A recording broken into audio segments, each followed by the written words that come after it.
Puwede rin 'no, ipaintindi mo sa kanila din na for Oo. example nga yung kanina yung sinabi niyo yung pag-iinom na hindi ka umiinom kasi ano ka, conscious ka sa health mo. Pero in a way na hindi mo kino-condemn yung ginagawa Yes, niya. oo. Kasi 'di ba parang lalayuan ka ng tao, eh, 'pag gano'n na yung ano mo, eh. Hi guys! Welcome to our podcast, Ministry Matters. At ako nga pala si Kuya A. Kuya Eman. Ate Maika. Kuya Ray. At ngayong episode na ito, meron tayong bagong makakasama. Si Kuya Don. Ayan. So, welcome naman natin si Kuya Don. Thank you, Welcome, guys. Kuya Welcome Don. Kuya Don. Thank Sana you, dito thank you. ang una at huli. Ayan, so yung mga nangyari ng mga last episode, maraming salamat sa mga nakapanood at sa mga hindi pa, make sure na panoorin nyo yung aming latest episode. Para sa ating episode na ito, meron akong tanong, guys.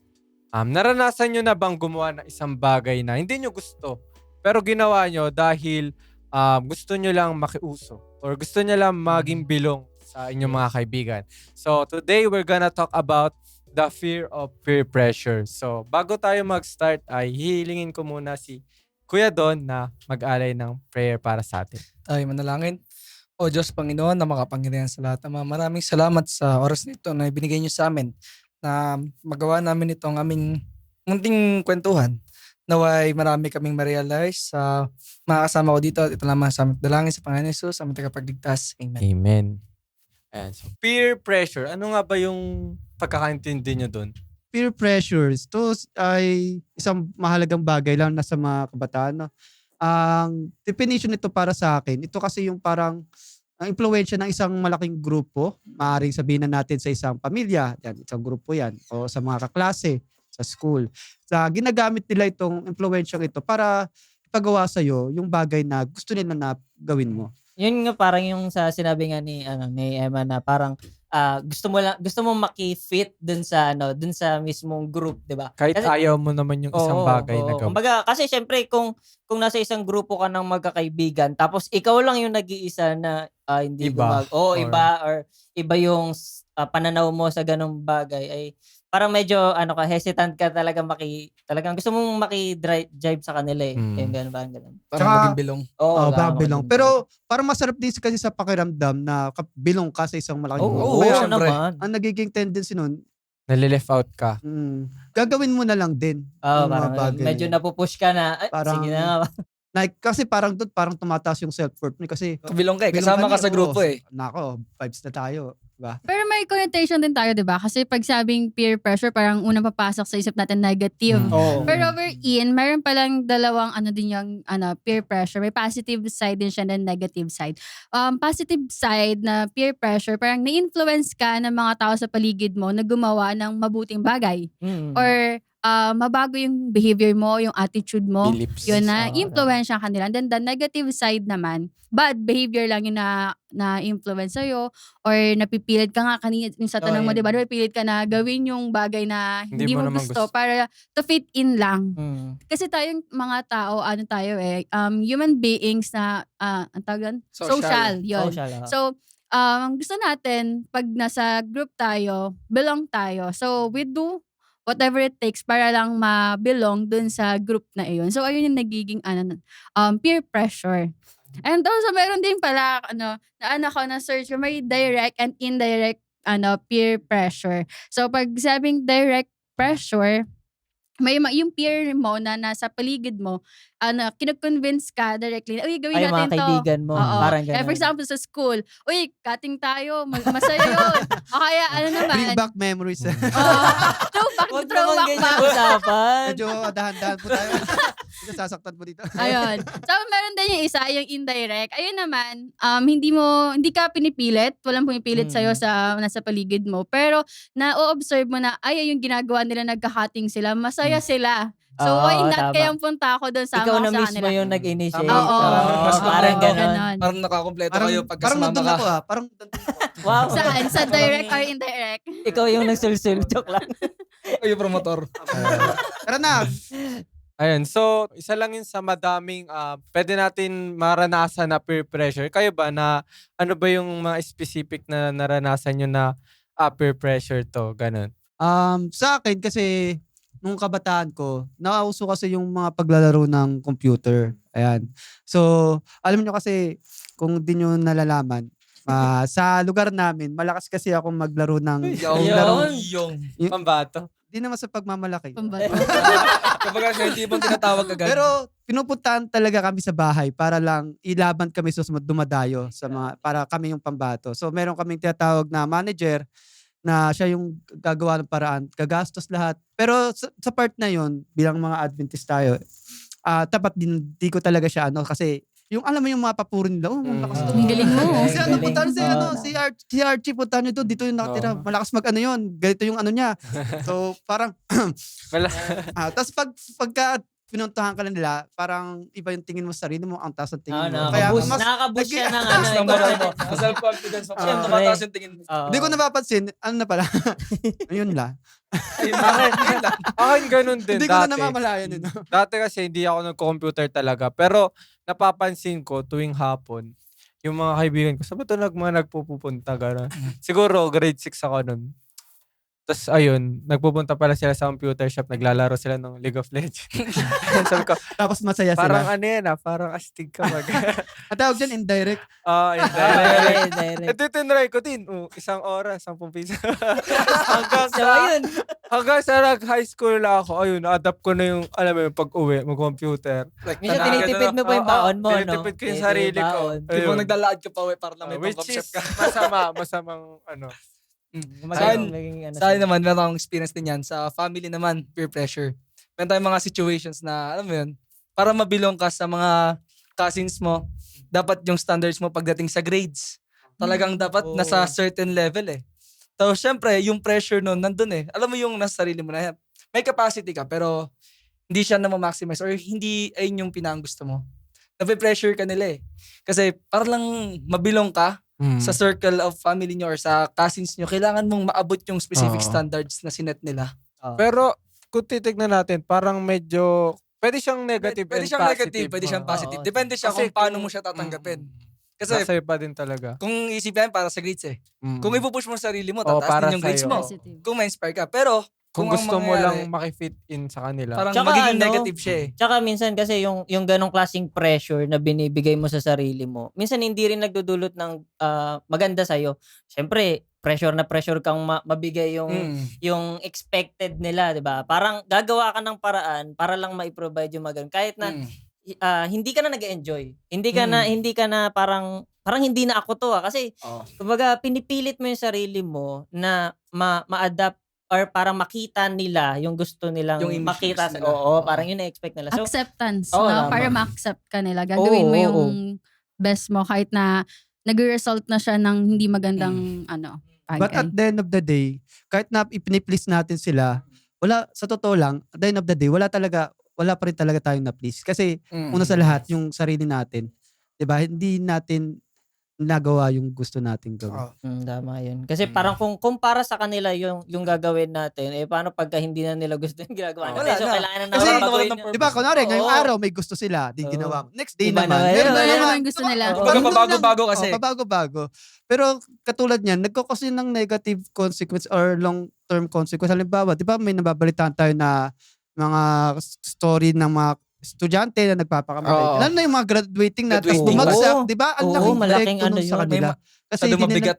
mabigat. Hindi nila paano sila haharap. At saka tingin ko rin kaya siya naging negative kasi yung 'di ba mayroon tayong tatawag na conscience, 'di ba? Yung conscience natin na pagkilala sa mali at tama, hindi na natin Nagagamit. nagagamit dahil gusto lang natin na parang kasi gusto ko Naghanap maging tayong masaya yung magulang validation ko, kasi. gusto ko maging masaya yung barkada ko, yung taong gusto ko. Kaya please tayo ng please pero hindi natin nakikita yung worth natin dun sa mga Ngayon ko lang naisip na kung titingnan nyo yung mga bata, kapag ka may ginagawa ang bata tapos nakikita niya yung environment niya, tumatawa, kahit na mali yung ginawa niya, sabihin natin yung bata, pinukpok niya yung kuya niya ng laruan.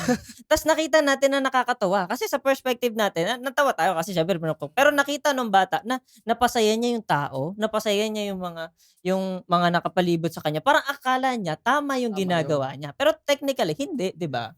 So parang nakita ko lang na parang pagkakumpara na kapag masyado nating piniplease yung mga tao sa ginagawa natin na naiisip natin na dapat kung ano yung makita nila na ano dapat ganun din sana natin siya i-act, which is pagdating ng panahon makikita natin parang hindi tayo yung hindi na tayo to, parang ganun. Tsaka isa din siguro sa nagiging reason kung bakit na ginagawa ng isang tao yun, aside sa ganyan. Kasi yung mapag-usapan sila, yung laman sila ng kwentuhan. Uy, alam niyo ba si Oo, may mga Parang ganun. sa mga barkada. bangka. Corny, di ba? Bangka. Natatakot tayo na matag na ganito. Ay, si KJ yan. Ah. Di ba? Ano ba yung mga term na ginagamit or naririnig nyo? Minsan lang naman to eh. Basag trip yun. Basag Basag trip trip. pa ba? Di ba? Parang- Minsan, Killjoy. tayo pa yung nagiging dahilan na hindi natutuloy yung isang bagay o hindi nangyayari yung isang bagay dahil sa gusto kasi nila kompleto yung barkada or sa Parang- family, di ba? Tayo pa yung mali. Tayo pa yung mali. Dahil sa ayaw natin na tayo yung mag-cause ng parang KJ or hindi matuloy yun, nag-give in tayo. Isa din doon yung yung rejection, 'di ba? Lalo na ngayon sa mga kabataan, gusto nila talagang ma-fit in dun sa isang grupo. Ayaw nila na ma-left out sila. For example, yung mga nila yung sa peer nila, mga social, 'di ba?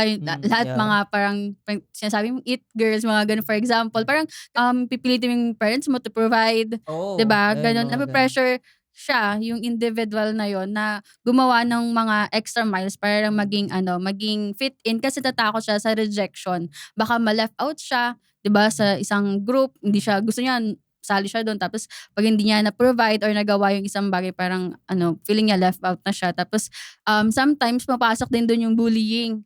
Na, hindi ka belong sa amin kasi ganito ka. Wala ka na ganitong mga qualities, wala ka na ganitong Wala kang mga gamit. gamit na mga Oo, ganito. diba? Wala kang ganito ganyan. Wala kang iPhone. Ayun. Grupo pala sila ng Ganun. Paano ba nga natin ma-identify yung kung na-peer pressure na yung nangyayari ganun? May mga hints kaya na kunyari sa language ganun. Ano kayang kadalasang Actually, magandang tanong yan. Ano nga yung mga hints sa atin pagka na-experience or naranasan natin yung peer pressure? Isang experience ko dyan, yung sasabihan ka na minsan lang naman to. Totoo naman, may mga bagay kasi tayo na minsan tapos magiging madalas? madalas. Tama. Minsan to madalas. Gaano kadalas ang minsan? Parang movie yun So, kung maisip mo pa, minsan ka nga lang nandito. Oo. Tapos yung mga friends mo, may kanya-kanya silang outing. Kaso sa outing na yun, di mo alam kung meron ba silang gagawin na hindi mo gusto. Tapos pagdating doon, syempre maso-surprise ka na na, uy, patay tayo dyan. Parang hindi okay sa akin yan. Tapos syempre dahil nandun ka na, wala ka ng choice eh. Oo. Parang mape-pressure ka na to the point na gagawin mo yung bagay na hindi ka comfortable. Tama. Hanggang may mga marinig ka na, minsan lang to, okay lang yan. Tayo lang naman. Ang hina naman namin sa'yo. Oo, yung mga ganun. Mga kaibigan. Mga linyahan eh. Ayun yung mga isang example lang naman. Siguro para ma-identify din na tayo, nape-pressure tayo or nape-peer pressure tayo is yung nagbabago yung ating behavior na dati hindi naman ganito yung routine ko eh. But then nung nakilala ko yung group of people na to, nagbago na yung behavior ko na parang hindi mo nakilala yung sarili mo, hindi na ikaw yun. Hindi na ikaw yun Oo, ganun. Sabi nga naman, may negative and positive din naman. So, kung yung nasamahan mo namang grupo is parang negative Binago side. ka Oo, ng binago good ka way. into negative side, which is dapat ma-alarm ka. Mm-mm. Pero kung sakali man na yung Positive. positive, kasi sabi nga, kapag ka sumama ka sa mga Matatalino. matatalino, Tatalino ka. konti. Hindi naman. Pero parang ganun, may effect din kumbaga. Siyempre, yung routine nila na lagi silang nasa library o nag-aaral o nagaganto. So, Napipick up mo. oo, napipick up mo. Na which is, kung makikita mo, kung yung effect is positive, Positive. naman sa iyo, which is nandun ka sa may good side ng Peer pressure. ng peer pressure. Kumbaga, kahit sabihin mong pressure yun, good pressure pa rin yun eh. Oo. Kasi para yun sa Sa'yo. academics mo, Oo, para oo. mag-excel ka, di ba? So, maganda din sana na matuto tayo kumilatis kung Oo, ano bang tama, klaseng tama. peer pressure yung nararanasan natin. Kasi katulad nga nung nasabi ni ate kanina, merong negative and merong positive. So, natural lang na kung negative ang ating mararanasan, dapat lang na mag-step back tayo ng konti. Oo. 'Di ba? Pero kung positive siya, ayun yung time na dapat medyo maging aggressive tayo. Kasi ito yung mga times na, alam mo yun, makakuha kayo ng self-growth or ng improvement sa sarili nyo. At saka makakatulong din to sa parang character development. Yes. Eh. Tsaka dagdag ko rin doon kasi yung yung tatawag ito parang educate yourself. Kasi, di ba halimbawa, sabi mo nga na kitlatisin yung sarili natin. So, dapat alam natin kung saan part tayo mahina. Yung kumbaga yung pressure ba pag ito ay nag-give in kagad tayo. Wala man tama, lang tama. hesitation na nangyayari. So kapag mahalaga talaga educate natin yung ating sarili. O, sabi mo nga ay kilatisin kasi identify natin kung saan tayo mag-give in at makakaroon tayo ng solusyon para maiwasan yung ganung pressure. Para sa akin lang, yung point na sinabi mo na parang wala na tayong hesitant pagdating doon sa peer pressure. Para sa akin lang parang ang dating niya is hindi na siya peer pressure talaga. Parang naging part na siya sa'yo. Kasi peer pressure, may pressure kang na-experience. Kumbaga. So ayun lang yung sa akin. Nagpa-anod ka na sa pressure. Tinanggap Tuloy-tuloy mo na. na. Parang tinanggap mo na. Tinanggap mo na. Ay, pressure pala yun. Add ko din doon yung trust your instinct. 'Di ba? Kung sa tingin mo, Yes. yun na yung sa environment mo, hindi maganda yung nangyayari or hindi naayon sa kung ano yung paniniwala mong tama at mali. Mag-step back ka na. And then, piliin mo kung ano yung talaga yung sa tingin mo na tama din. Sabi nga niya, kilalanin mo yung mga sasamahan mo or yung environment na kakalalagyan mo. Kasi may talagang malaki yung magiging impact nun sa iyo as an individual. Dagdag ko rin dun sa trust your instinct. Kasi pwede nating tingnan yung environment natin, sabi nga niya. Halimbawa, hindi ka naniniwala na yung pag-iinom ay hindi maganda. So pwede tingnan mo yung, kunwari, yung mga buhay ng mga kakilala mo na Yung health. umiinom, no? yung Oo, health yung ng mga mga health. tao. Health. Ganun. Kaya mag-interview ka, punta ka sa hospital. Or kaya kahit tingnan mo Hindi, lang. kahit yung mga mag-research ka lang din. Kahit mag-research ka lang sa naman. internet pala, Oo. di ba? Doon pa lang magkakaroon na tayo ng idea na, totoo nga naman na Oo. bagay na to ay hindi maganda. Paano naman kunyari? Paano natin isasabihin sa mga tao or paano tayo magsasabi ng no in a way na yun, hindi yung kakausapin pa rin nila tayo after nun. Hindi ma-offend, no? Sila ma-offend. Hindi mga tao. Parang inaway na tanggap Siguro ka pa rin nila. Parang wag lang natin lakasan yung no! Hindi nga, mo! Hindi! Kasi may baby kami, di ba? Practice alam. namin yung no. So, pag nakakarinig kasi tayo ng no sa baby, parang nakakatawa. Pero dito, maging sensitive tayo kasi sa yung bagay na kunwari pinapagawa sa atin, sa kanila, totally, sa moral nila, hindi masama yun. Pero Oo, syempre. kapag ka nag-no tayo na talagang X talaga sa kanila, at hindi maganda yung approach natin, hindi maganda yung dating para sa kanila, maaaring ma-offend sila at yun. Pwede rin ipaitindi mo sa kanila din na Oo. na for example nga yung kanina yung sinabi niyo yung pag-iinom na hindi ka umiinom kasi conscious ka sa health Oo, mo conscious health. or Health conscious ka. and then pero hindi in a way na hindi mo kino-condemn yung ginagawa Yes, niya. oo. 'Di ba? Kasi 'di ba na yun, parang lalayuan ka ng tao pag ganun na yung mo parang ano ba naman to? Ayoko na yan, Ginex mo ka na. na, X ka na, X ka na. Cancel ka. Baga Cancelled. malilabel ka na nila. No? Oo, Oo. ganun. Pero magandang result din ng pagsasabi ng no sa parang good way. Yung tao na yon yung mag-i-stand up sa'yo pagdating ng araw. Halimbawa, nandun na kayo sa circle of friends niyo. Tapos napaliwanag mo talaga sa Totoo kanya yan. na tapos nakita rin naman talaga niya sa buhay mo na maganda yung benefits na hindi niya Tapos pagka nagkaroon ng time na nandun na kayo sa isang sitwasyon na may nagyaya sa'yo, siya na mismo yung magsasabi na, ay si di talaga yan eh. Kasi, gets. Minsan magsasabi pa sila, may kakilala din ako na ganito din. Para sila, talagang ganyan talaga yan sila. Wag din natin sila. Alam mo, parang dun pa lang sa point na yun, kasi ito personal na naranasan ko ngayon sa trabaho ko na nung na-interview kasi ako, nag-stand up talaga ako na pagka ganito, Saturday, ganyan-ganyan.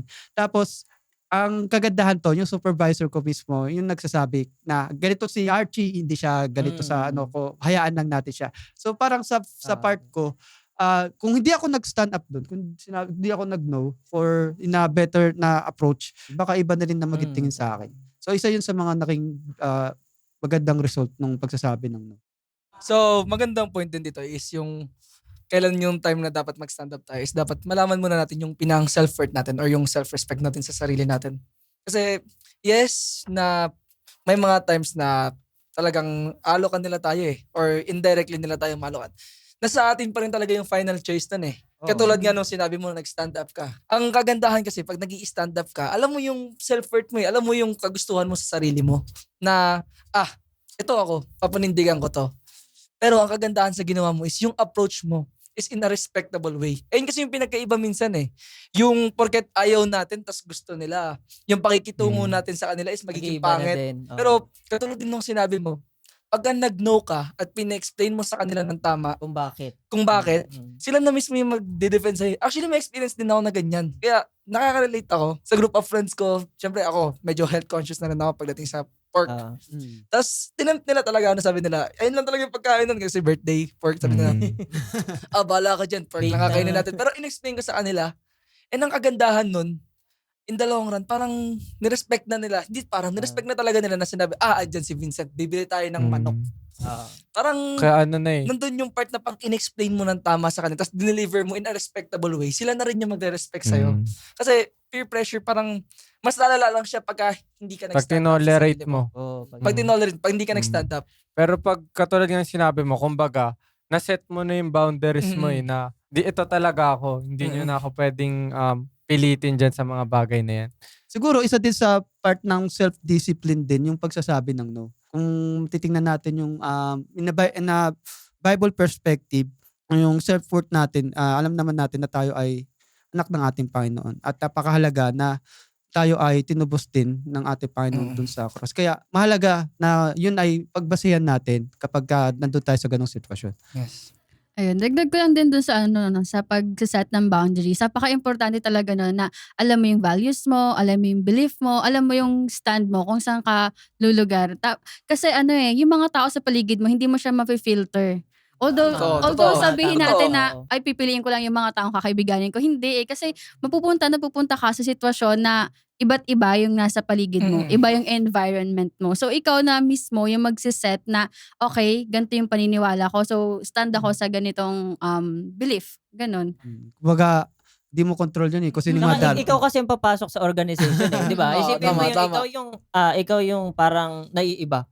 Then papasok ka sa certain na puro parang pare-parehas, di ba? Kumbaga, dapat talaga malaman mo sa sarili mo kung alin yung stand mo. Kasi hindi mo sila makakontrol. Yes, oh. Pero kung titignan natin in spiritual perspective, 'di ba? Yes. Like si Jesus, siya mismo yung pumupunta Tama. doon sa Kaya kung nga. nasan yung mga negative peer pressure, 'di ba? Mm-mm. So sa atin, paano kaya natin igagawin yung parang ginagawa ni Jesus na paano natin imbis na tayo yung madala nung agos, sila yung madadala natin dun sa natin, sa may like sa beliefs natin, like paano natin achieve yun? Siguro isa sa mga dapat nating isipin kapag gagawin natin yung bagay na yun na huwag natin tingnan yung sarili natin na mas angat sa kanila. Yes. Huwag kang Tama, mag-entitled. Kasi Huwag never kang naman talaga. mag-entitled. Oo. Pag ang mataas-taasan. Kumbaga isipin, ay Adventist ako, mas banal ako sa Mas kanila. banal. Mas walang malinis. ganun. Hindi dapat Walang hindi ganun. dapat ganun. Tandaan natin na lahat tayo sa harapan ng Panginoon ay Nagkulang. Oo, tsaka Pantay-pantay. pantay-pantay tayo. at lahat ay nangangailangan ng kaligtasan. Kaya Totoo. tsaka wag natin masyadong i-isolate yung sarili natin doon sa mga taong yun kasi paano tayo magiging Parang, sa kanila? Paano ka makakahikayat kung gusto mong lumayo at Kung sa Adventist lang yung sasamahan Oo, mo, diba? tama, kung pakikisamahan mo o kakaibiganin mo, di ba? Kinancel mo na sila. Which is mali. dapat talaga i-blend mo yung sarili mo doon sa ano. Tsaka kahit nga yun nga sa example mo nga is even Christ, 'di ba? God siya and parang even nagpakababa siya bilang isang tao, walang anumang kumbaga pinanganak sa sabsaban lang. Yung pinaka gusto niya sabihin na lahat ng mga naranas ninyo ay pinagdaanan ko ng mas mahirap pa, 'di ba? Hindi tayo napako sa cross. Hindi tayo parang naghirap kagaya nung paghihirap niya. Pero nalampasan niya 'yun kasi kumbaga 'yun yung gusto niyang ipakita sa atin na kaya din natin na gawin 'yun kahit na nandito tayo sa mundo na napakadaming temptations, napakadaming pressure sa paligid, yun. So, yun. Yung sa akin naman, kasi di ba tayong mga Christian, parang ayun nga, parang feeling natin mas taas tayo kaysa sa iba na parang Oo, ay, ayoko sumama dyan, mga gantong tao yan. Ayoko yung mga ganyan. Hindi ako bagay sa ganong mga ginagawa nila. Pero parang sabi nga si Jesus nga 'di ba siya sumama siya dun sa mga Nakihalubilo siya. nakihalubilo siya, siya. tama yung exact word. But then see to it na kung makikihalubilo ka, hindi ikaw yung madadrag nila dun sa ginagawa nila. Hindi ikaw yung ma-impluwensyahan, kundi ikaw yung makaka-influence. O kung hindi man ikaw maka-influence, mas stand firm mo kung ano yung belief mo para naman 'di ba makita nila na ayun talaga yung magandang gawin. 'Di ba meron tayong mga program like Be the Sermon, no? Hindi mo kailangan na i-Bible study. For example, yung mga classmates mo, ayun, sabi nga natin, nag-iinom. Hindi mo pwedeng mag-Bible study sa gitna ng inuman, 'di ba? So, yun, maganda na makita sa'yo na hindi ka pabor doon sa ginagawa nila, but then hindi mo sila kina-condemn na masama yung pag-iinom, tigil natin tong ganyan. Tsaka minsan kasi pagka Bible study ka, ganun na ba kami kasal? Parang matatanong, Ganun. ganun na ba kami ka? Parang ang tingin nila Gusto mo negative kasi- agad sobra. Oo. Kasi umabot sa point na ganun. Bible study yan kaagad, di ba? So, isa din sa gusto kong idagdag, isa din sa mga nagpapahirap sa atin, kaya ayaw natin magsabi ng no kasi iniisip natin wala nang tatanggap sa atin. Fear of Out of rejection. place. Kasi yung mga kabataan kasi ngayon, hindi pa kasi stable yung kanilang emotional tsaka Totoo. yung social nila. Kaya nandun sila sa time na talagang nag-give in sila kasi kaya gusto nila ng friends. Gusto kong friends eh. Kasi syempre, di masaya ang pagiging kabataan. Di masaya magiging estudyante kapag wala kang friends. Tsaka yung benefits kasi na magkakaroon ng friends. Tulad yan, makakatulong mo sa school. Kung kokopya siya, kopya ka rin. Hindi yung mga yung mga hilig ba?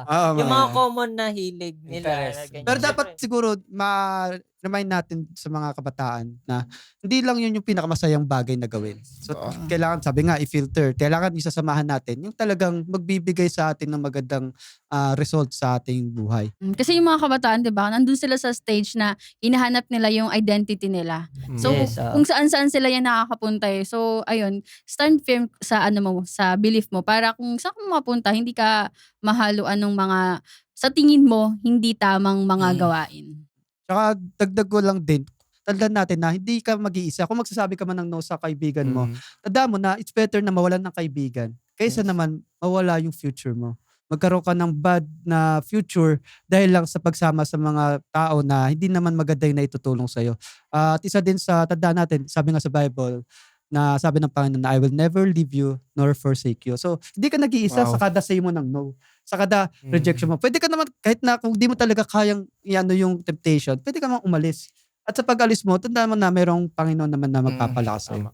Dagdag ko din doon yung sa Matthew 26 verse 41 sabi, watch and pray so that you will not fall into temptation. The spirit is willing but the flesh is weak. So 'di ba? Tao lang din naman tayo na kapag minsan nakakahalubilo sa iba, parang natatempt tayo na gumawa ng bagay na sa tingin natin di tama, which is amin natin, nangyayari at nangyayari din naman din talaga sa atin. Kahit nasabi na Kristiyano tayo. But then, pinapaalalahanan tayo ng Panginoon na manalangin, lumapit sa Kanya. Kasi 'di ba, tao tayo, yung sinful desire natin or yung pagiging makasalanan natin, lumalabas at lumalabas. So, every time na tingin natin andun tayo sa place or sa situation na nahihila tayo sa hindi magandang gawain, manalangin tayo, lumapit tayo sa Panginoon.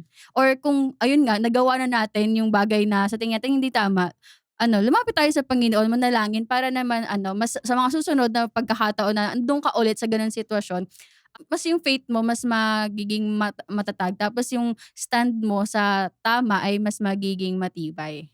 Kakadagdag ko rin doon, ganun kahalaga yung panalangin. Kasi sabi sa Bible, di ba, pray without ceasing o manalangin tayo ng walang patid. Bakit kaya sinabi yun? Siguro sa tingin ko, doon magkakaroon ng renew.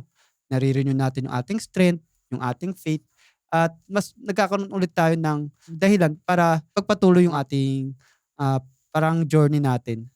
Saka kung titignan natin sa mga kaibigan, ano naman kung hindi ka na nila bate. Tingnan natin si Daniel saka yung mga friends niya, 'di ba? Sila So yung kanila na yun die for death na yun Kung hindi sila susunod, hindi sila magbabaw dun sa may statue is susunugin sila. Pero hindi naman sila nag-give in dun sa consequences na pwede nilang kaharapin. Pinahawakan nila. Paano pa kaya yun sa atin na lang, okay lang, madami naman tao. Diba, parang ano lang, ayun lang, hindi pa naman yun katapusan siguro ng mundo Oo, ko. tama. Pero, hindi naman sa ayaw na natin sa kanila. Mm. Sadyang may boundaries na tayo, may sarili tayong mga beliefs, moral, ano natin, kaya hindi pwede. Ayun. Tsaka isa din dun sa tingnan natin dun sa story, di man lang sila nanghinayang dun sa kung anong status nila. Halimbawa, di ba isipin mo maraming slaves dun pero sila ay nasa ganda ng katayuan nila. May sarili sila. Kumbaga sa panahon natin, siguro meron silang permanenteng trabaho. Oo. Tapos malapit pa sila dun sa Sa hari. sa hari, di ba? Oo. Pero di nila yun tininik na na parang kawalan sa kanila. Kumbaga mas mahalaga sa kanila yung pagsunod sa Panginoon. Kumbaga yung pag-stand talaga nila dun sa pinaniniwalaan nila is nandun. Kumbaga, hindi yun nakaapekto kung ano man benefit yung makukuha nila kapag kabinali nila yung mga paniniwala nila. Diba? So ayun nga, napakaganda nung ating topic ngayon, yung ating kwentuhan. Yes, Pero sa oo. oras na to, gusto ko nang i-share yung mga naging takeaway ko or yung mga realizations ko sa ating napakagandang kwentuhan. So unang-una, yung sa mga friends natin, di natin maiwasan na meron tayong friends na may magandang influence, merong negative. Meron doon nagdudulot na minsan ikaka-downfall natin. Pero minsan, meron din mga friends na may uplift tayo. Meron nga akong narinig dati na sinasabi na tell me who your friends are and I tell you who you are. Na which is very true. Kung kanino ka nakasama na mga kaibigan, parang ayun yung merong malaking impact sa'yo na magdadirect sa'yo kung ano yung path na lalakarin mo. Peer pressure, actually maganda talaga siya. Maganda siya para sa ating development as a human being, para sa character natin. Kasi these are the times na binibigyan tayo ng Panginoon ng chance para maka-choose para sa ating sarili. Ito yung mga times na bibigyan niya tayo ng opportunity na mag-decide. Kasi nga 'di ba binigyan niya tayo ng freedom. Ayun yung mga times na na-exercise natin yung freedom na yun. Na-highlight natin yung part na pwede tayong pumili kung saan tayo susunod. Kung dun ba sa part na negative na kung saan may ibababa tayo yung personal character natin or dun tayo sa positive na peer pressure na kung saan may uplift tayo ng mga kaibigan natin. So, wag dapat tayo matakot sa part na meron tayong mga iiwanan na friends dahil sa mga negative effect. Pero kung isipin natin, it's natural. It's a natural part of life na meron talaga tayong kailangan bitawan. May mga bagay tayong may iwanan para lang mag-grow tayo papunta sa mga bagay na ikabubuti natin. Huwag kayong matakot na mag-no or humiwalay sa mga kaibigan nyo or sa dati nyong environment. Kasi kung iiwan nyo man yan, meron pang nasa hinaharap na mas maganda kayong may experience or makikilala mga kaibigan na kung saan magdudulot to ng personal growth and spiritual growth. Ayan, so sa akin naman, takeaways ko dun sa takeaways.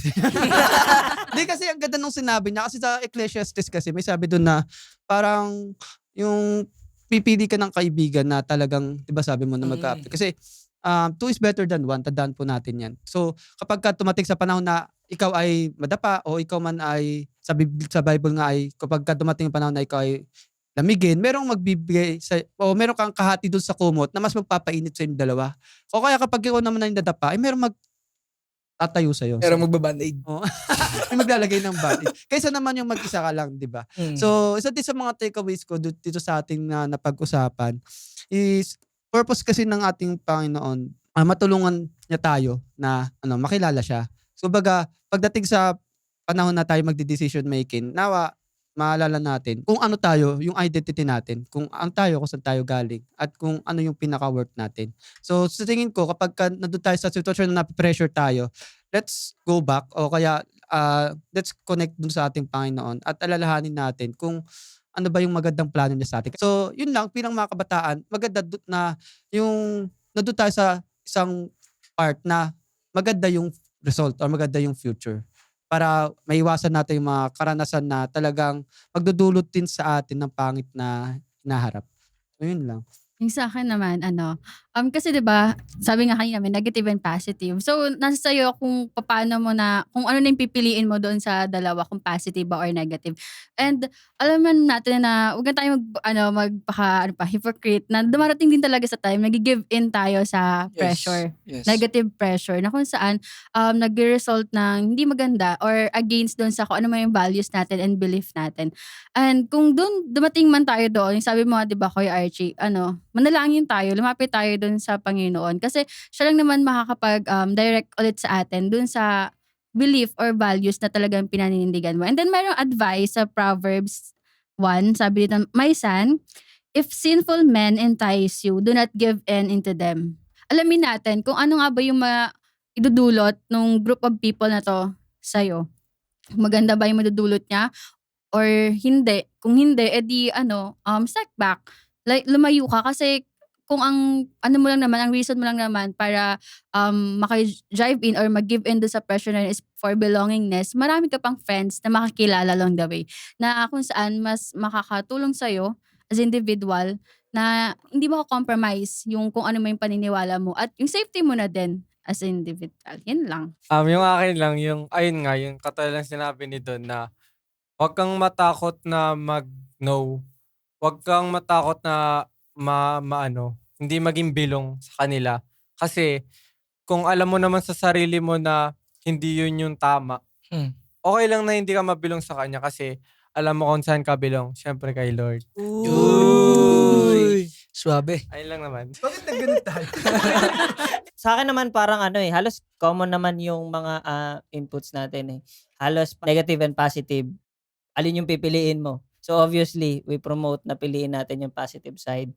So alam naman natin, sa napakarami naman kasing mga ginagawa natin sa mundo, parang hindi natin masukat kung alin man dito yung nagagawa nating tama or nagagawang mali unless walang magsabi sa atin. Walang mag-inform sa atin. Sabi nga hindi mo malalaman na may muta ka kung hindi ka titingin sa salamin or walang magsasabi sa'yo. So parang ang iniisip ko doon is sa mga nakikinig ng aming mga podcast ay ito ay parang kumbaga sariling mga opinions and experience ng bawat isa. So kayo ang mag-judge sa mga sarili nyo kung ano man yung inyong mapupulot. Kumbaga magbigay kayo ng comments sa amin and then comments ng inyong mga experience din. Ayun, so maraming salamat sa mga napakaraming nanunood sa amin.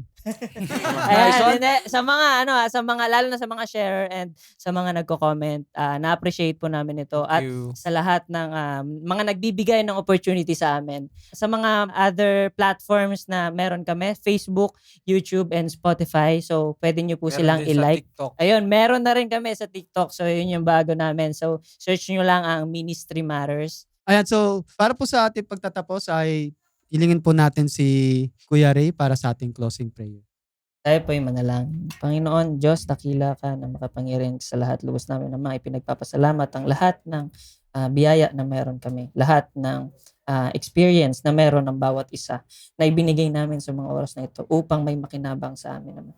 Panginoon, amin pong idinadalangin ang lahat ng mga nakikinig sa programang ito na ikaw ang siyang magbigay sa kanila ng sapat na pangunawa at malawak na pag-iisip para ang lahat ng mga bagay na ito ay kanila pong mapagbulay-bulayan sa kanila pong mga oras. At naniniwala kami, Panginoon, na ang lahat ng mga tinatamo naming mga biyaya at mga pagsubok sa buhay ay ikaw ang siyang nagbigay nito at kami ay tinuturuan mo sa mga maliliit na bagay na ito. Lahat ng ito, Panginoon, ay amin pong idinadalangin sa pangalan ni Jesus. Amen.